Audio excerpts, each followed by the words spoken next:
small business owners don't plan, strategize. You're probably thinking, what's the difference? Are they not the same? Now, planning has been around for an eternity. We've always planned to do things, but we haven't always strategized. Our ancestors probably planned what they were going to do during the day, get up, hunt for food, eat.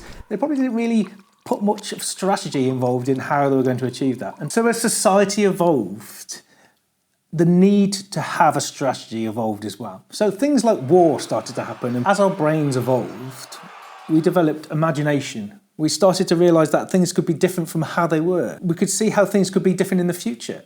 And that imagination, coupled with the logic of things that had gone on before, things that we'd seen happen and therefore we assumed would happen in the same way again, that allowed us to develop a strategy. So does that make sense yet? It's quite dry, I know. I'll give you another definition. This is by Roger Martin, who is a professor with the longest title in history. He did a Harvard Business Review, and his definition is an integrative set of choices that positions you on a playing field of your choice in a way that you'll win. Now, this makes sense.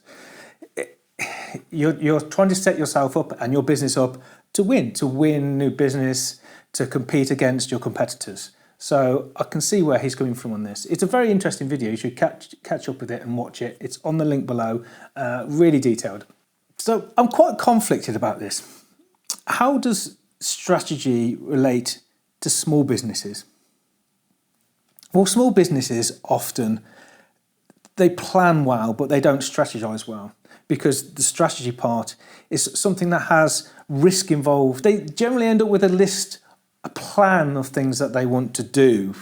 Now, that isn't going to achieve the outcomes that they'd hope for, because it doesn't have the strategy.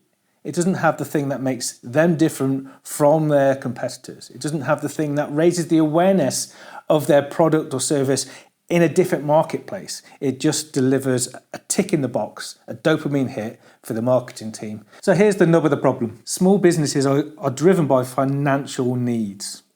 They don't like risks. They want to see the outcomes of their actions, and they need to see the results of those actions in advance. It's difficult to guarantee an outcome for a strategy because it includes lots of risk, lots of things that you can't control. The plan has all the things you control, the strategy has the things that you can't control. So how does this relate to you? So I can only give you an example of how a business that I've been working with has been launching their product. Their product is a plant-based alternative to butter.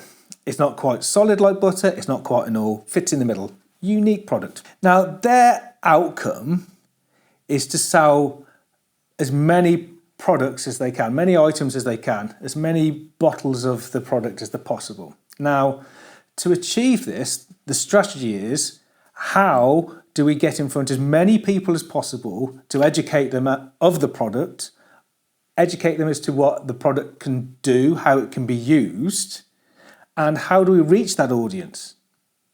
So there are two clear ways of doing this.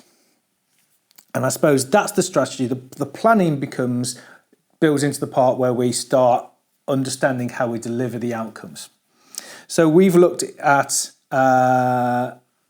social media as being a really good way of reaching many people as possible. We've specifically looked at TikTok and Instagram and started to research into the field and see what was going on in the world and trying to work out and drill down into the details of it all, really. So in researching health food market, we realised that's a real trend that's going on at the moment. So started to engage with influencers.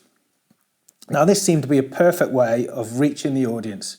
So we're now engaging with an influencer who's going to use the product with whilst they're cooking and get it out to their audience. So the outcome was to raise awareness of the product to as many people as possible. The strategy is to find someone who can do that for us and can deliver the message to as many people as possible. And the second part of that is, once you've got people aware of the product, you may make it as simple as possible for them to purchase the product.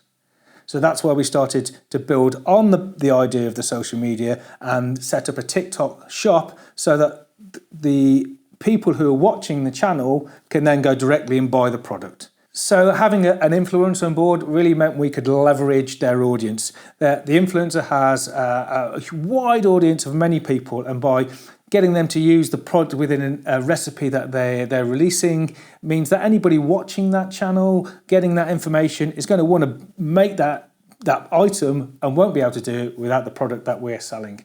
Therefore, closing the loop, giving them the awareness of the product and the opportunity to purchase it. So if you want to get into more detail, then click here.